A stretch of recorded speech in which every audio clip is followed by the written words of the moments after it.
Hello, I'm Dr. Michelle Burden, along with Dr. Lisa Burkhart-Worley and Renee Rollins, and welcome to Pop Talk, the show where you never know what topics might pop up.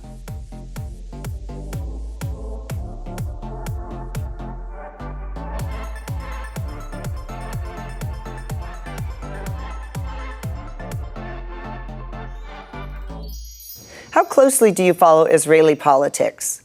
There's a special election coming up that could be very impactful. So we have some guests in the studio today to discuss it. Lisa has the introduction. Thank you so much, Michelle. Our guests today are representing the international outreach called Israel 365. Israel 365 is a group of Orthodox Jews who believe that Israel is strengthened by building bridges between Jews and Christians, all who share their faith-based values. The organization was founded by Rabbi Tuli Weiss, who our team has met several times, and we respect the work he's doing to bridge Jews and Christians, as well as his work in Israel. But today we have a couple of local leaders from the Dallas-Fort Worth area who are going to represent Israel 365 and talk about an upcoming election where American Jews can vote on delegates to the World Zionist Congress. We'll define Zionists in just a minute. First, we have Benji Gershon. Benji's the founder and president of American Jewish Conservatives. He's also senior vice president and ambassador for Turning Point Action, New York. That's an organization founded in 2019 by Charlie Kirk, and its mission is to embolden the conservative base through grassroots activism and provide voters with the necessary resources to elect conservative leaders. Also with us today is Steve Foss. He serves with a global ministry called Bridges for Peace. Bridges for Peace consists of Christians supporting Israel and building relationships between Christians and Jews in Israel and around the world, very similar to the mission of Israel 365. So just welcome to Pop Talk, guys. It's so good to have you here, and thanks for representing Israel 365. Benji, I want to start with you. Can you explain what the World Zionist Congress election is about, and why is it important for Jewish people to vote? Sure. It's often referred to as Israel's best kept secret. Many people have no idea about it, but it has significant impact. Over $1 billion is allocated to Israel and Jewish causes, not just in America, but around the world.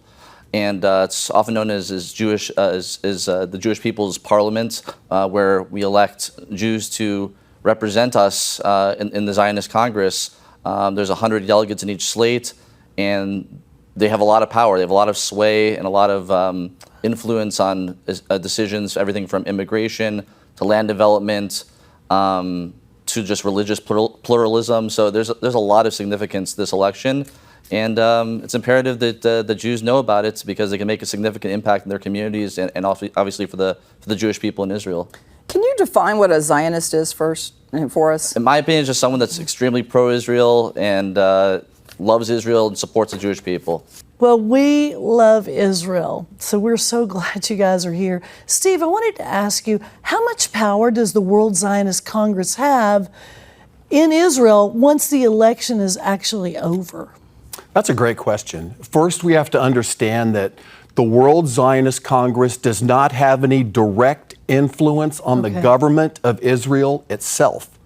Where their influence lies is in large organizations like the JNF and the Jewish Congress, some of those that do have influence over larger Zionist matters like immigration, educational initiatives, safety and security, those types of things. So budgets, all of those things will be set by the delegates of the World Zionist Congress, but they will have no effect on policy of the government of Israel itself.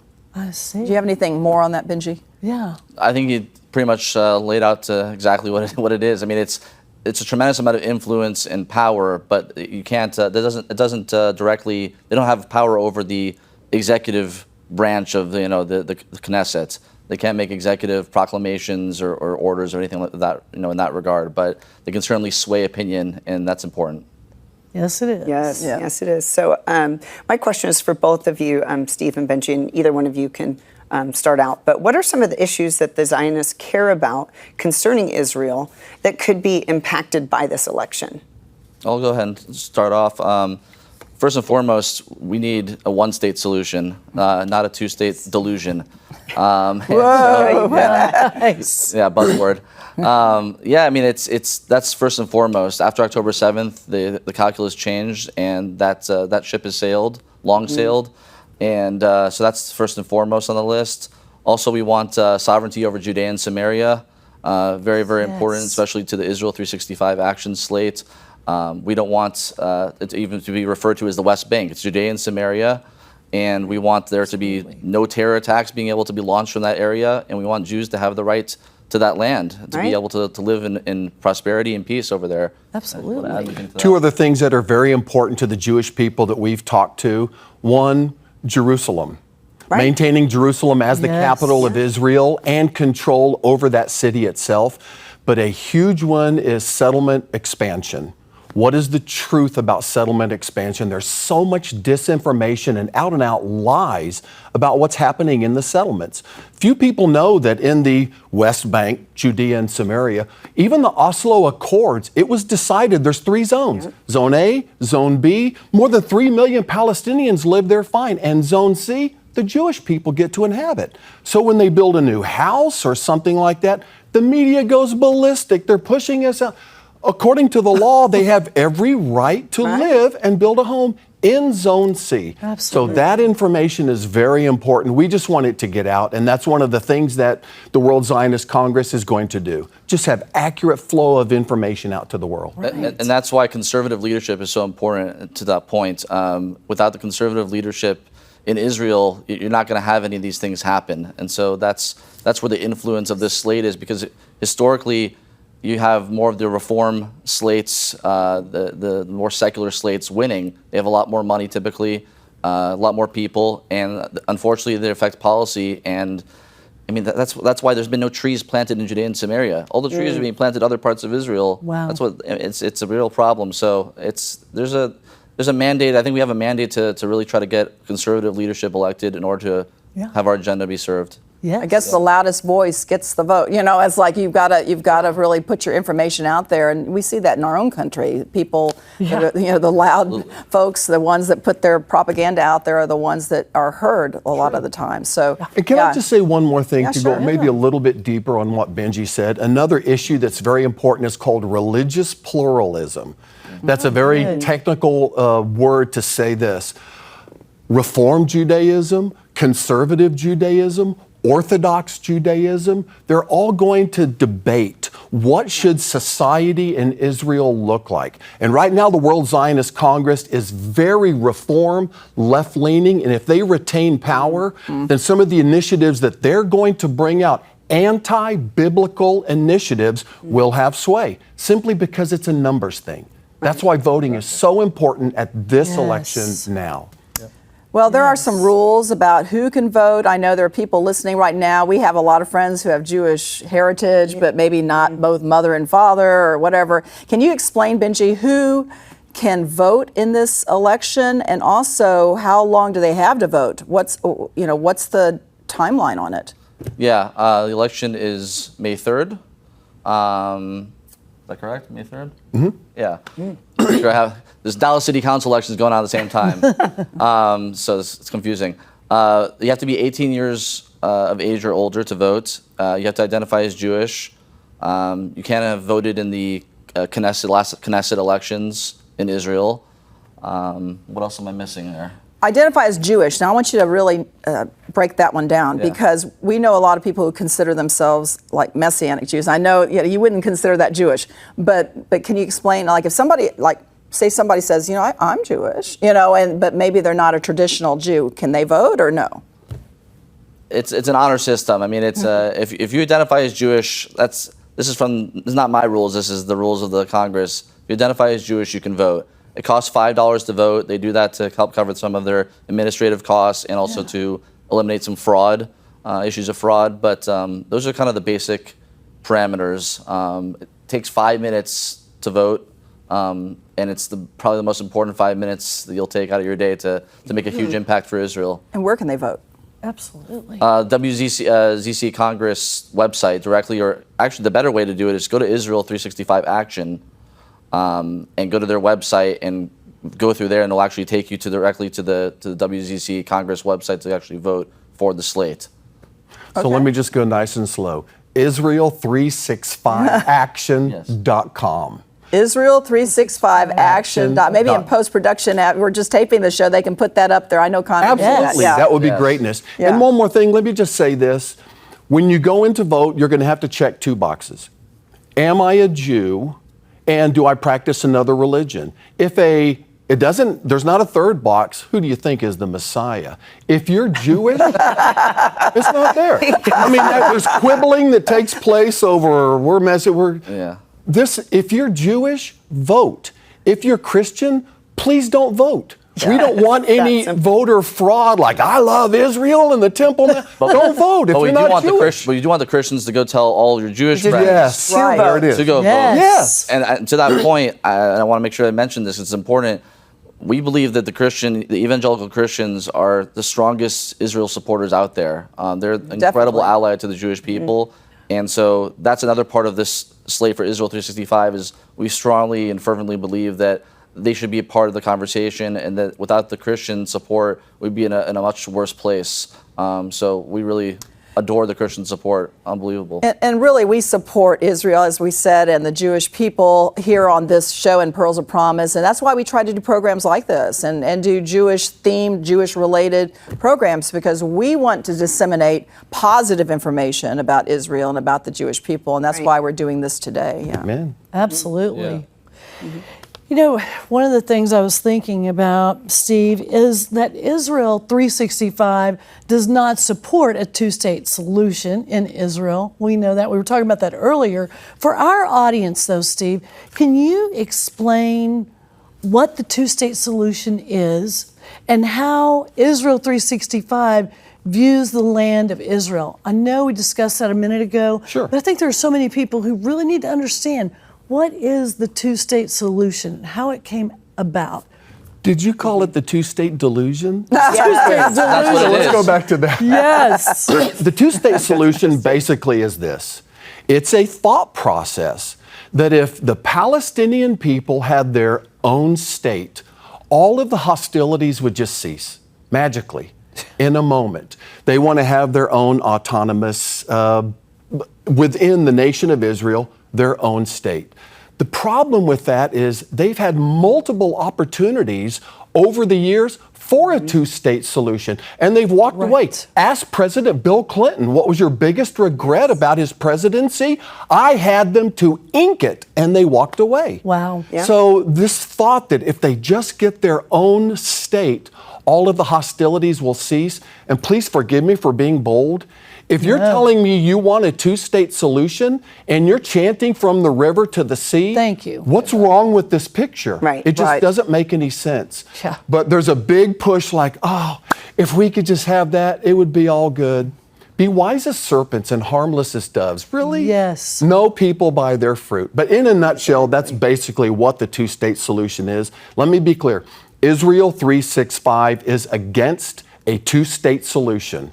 The foundational belief is this: Israel belongs to the Jewish people. It was given to them by a promise of God Himself that has not been revoked. And it doesn't matter politically what people are saying, it belongs to the Jewish people. So Israel 365 is against any partitioning of the land, which was forbidden by God in the Old Testament.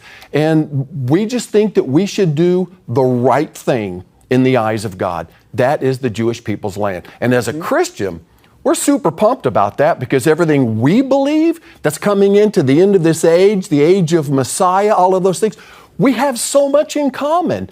And it all comes down to, boom, Israel, a piece of land that will fit in Texas 39 times. It's that small. I know. And the whole world is focused on it. I know. So let's just do the right thing. Keep Israel Israeli for the Jewish people, and let all the Christians go on a tour bus and spend tons of money there. Hey, I miss going. Yeah. I do. I miss going. I want to get back there again because I love it there. And it's so sad because of all the turmoil. A lot of people are afraid to go, and I know a lot of the airlines aren't really going. And so do you think this can help us, help promote tourism again in Israel if we go the right way with this vote? Yeah, I mean, the Israeli people are the most resilient people in the world. You see how they've responded since October 7th. Yes. But they also have an incredible amount of problems over there right now. There's a mental health crisis going on in Israel. There's still tons of people displaced and out of work. So we need to do what we can as Jews and Christians to support the Jewish people and to go and give them the tourism dollars they really desperately need, and also to buy Israel bonds, also very important, another great way of supporting Israel. But Israel 365 Action has been on the ground doing the hard work of helping everything from building bomb shelters to helping displaced Jews all across Israel, feeding families of lone soldiers. So just an incredible organization all around, and this slate really embodies what it means to really support and love the state of Israel. Love that. I want to just ask a quick question, go back to, Steve, what you were talking about earlier with the Reformed side and some of the biblical initiatives that might not come through, if they continue. So, I mean, can you elaborate a little bit more on that and tell us a little bit more? I'm going to tell you a true story, and I promise I'm not making this up. No, I would think the audience wants to know. 2 weeks ago, I was in a gathering of people that was being led by an Orthodox rabbi talking about this very thing. And a woman stood up right in the middle of it, interrupted the whole thing. This is burning inside of me, and I just have to talk about it. She said, I'm from Israel, and I think we all need to just get along because we all serve the same God, and if we can just be good, all of these problems are going to go away. Right. She's a Reformed Jew. So when you hear some of the things that they believe, you think, really? Like, the God of Islam is the God of Judaism? Like, what? They believe that. And she said it with such passion and conviction. If we don't know better, we'll think like, wow, maybe we should all just be good. Buy each other a latte and hug, and all these problems will go away. Once again, be wise as serpents and harmless as doves. The Reformed Judaism, and as a Christian, I've had very limited exposure to them. That was my wake-up call. Because right there, I saw what they're all about, and I'm like, oh, wow.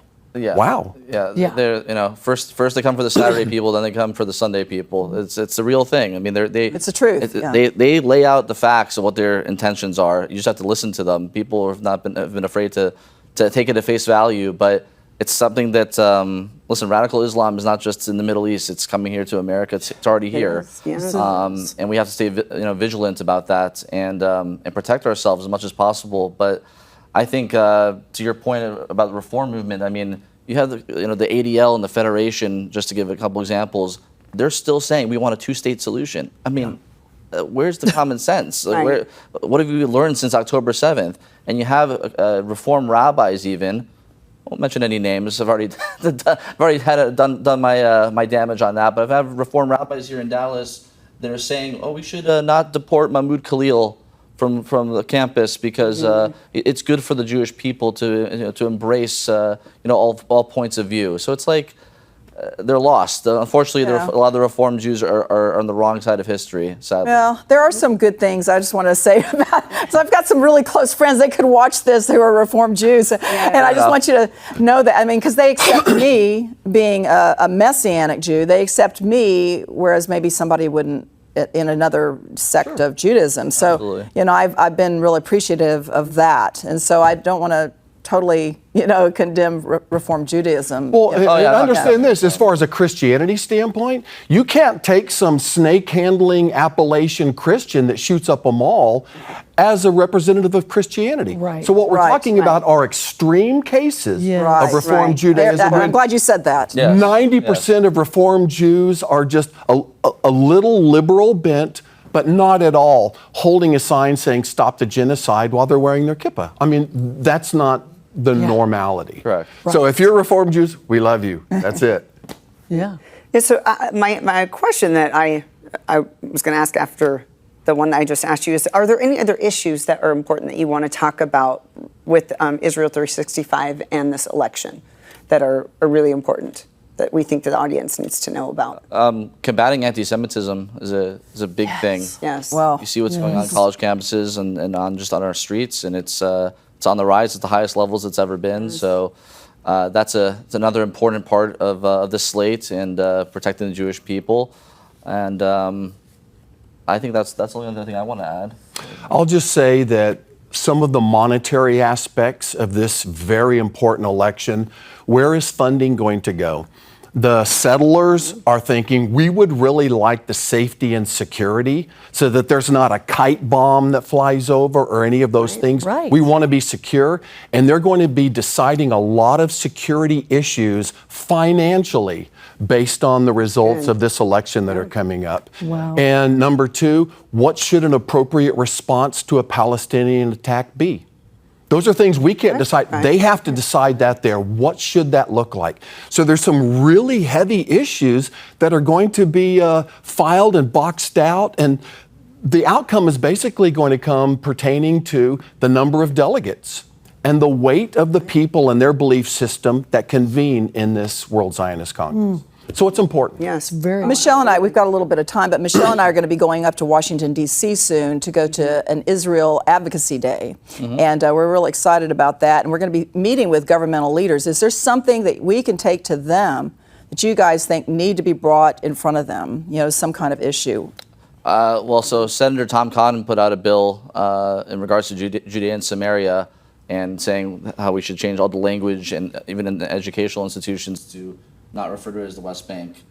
And so I think that that's a very doable, very achievable piece of legislation that with the current political climate in the Trump administration would pass. So I would put pressure on our elected officials to get that over the finish line, and to continue to provide support like they have been as far as ammunitions and military support and technology to Israel. That's an ongoing thing, but that's what I would do. Yeah. What are both of you, I'd like to hear from both of you, what are your thoughts about the state of Israel right now as far as, you know, do they have it under control, you know, with Hamas and then of course we've got Iran now, and of course Trump has been threatening, you know, don't do anything stupid, Iran, because, you know, we're gonna take care of it. But can you talk about that and just how safe are things now, or do you foresee a bright future? Can I answer that on two different levels? Sure. Top level, governmental, the Jewish people that I know and the people we know in Israel love what's happening. They feel like for the past 4 years they have been hung out to dry. Yeah. In fact, that we are not a friend. We're saying that you're a friend, but we're stabbing you in the back. That's the way. And they see this shift that's taking place with America, and they absolutely love it. Now, the lower part of this, because people don't understand what Israel looks like. Let's say a man has a bread store, and then the attack happens, and he has to go in the IDF for 6 months. Who's running that bread store? Right. And the mom and the kids and the school and all of those things on a lower level. All of these are things that Bridges and so many of these other organizations are working out. How can we help those people? So it's always packaged as a help the Jewish people in Israel, but what does that really look like? These people just need a babysitter. That mom just needs a mani-pedi to feel like a mom again. That's good. You know what I'm talking Pampering. about? To get psychologically for Israel to come back to the strength, the place where they need to be. And this is where I'm very passionate. If you're a Christian and you're listening to this broadcast and you're saying, man, I agree with every single thing they're talking about, do something about it. Give. We personally hope it's Israel 365. $5 a month can help that woman get her mani-pedi.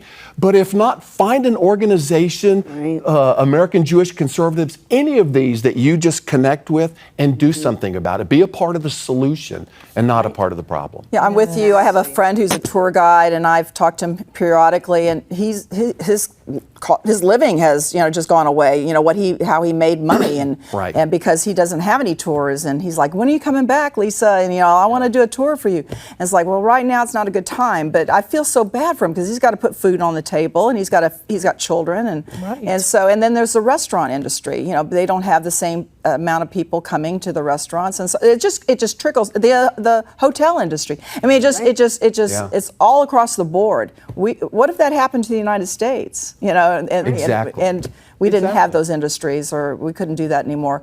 Would somebody help us? And so we need people to help. So can I end that thought real Yes. quick with a Bible story? People look it up. Sure. In the book of Ezra and Nehemiah, when they were coming back from Babylon to rebuild what had been destroyed, it says in Ezra chapter 1 what they brought. They brought all the stuff that was taken from them, a big fat check from the pagan king because he was going to pay for it. But another thing they brought is a free will offering of the people. That were staying in Babylon to come back. I'm not going back to Jerusalem, but I want to have a part of this. Here, take this. Yes. And that's what I think needs to happen with the Christian church right now. Yes, we can't go to Israel, but we can do something to help. A free will offering of the people to rebuild what has been destroyed by the enemy. Take the money you were going to spend on the trip and then invest it into the community. There it is. Thank you guys so much for representing Israel 365, and I know you represent Bridges for Peace and American Jewish Conservatives. We'd love to have you back on just to talk about those outreaches as well, because I know you're doing great things in these areas. And so I do want to share their contact information in case you guys have any questions. You can reach Benji Gershon of American Jewish Conservatives at AmericanJewishConservatives.com, and you can find Steve at bridgesforpeace.com. And the website for Israel 365, which we've been talking about, is Israel365.com. We recently received the ICVM Gold Crown Award for being the best Christian talk show in the country, y'all. We're excited. You can watch all our past Pop Talk television shows and our award-winning documentaries on our YouTube channel at Pearls of Promise Ministries. And we hope that you'll reach out to us here at Pearls of Promise Ministries. You can email us at info@pearlsofpromiseministries.com. Please like us on Facebook at Pearls of Promise Ministries. Follow us on X at Pop Talk Media or at Pearls of Promise, or at Instagram at Pop_Ministries. And thank you to our 25 television and radio platforms and the great production team from GracePoint Media. For all of your media needs, go to gracepoint.media. So that is our program today. Thanks for watching. And we're just ordinary girls Who God turned into pearls. Have a wonderful week.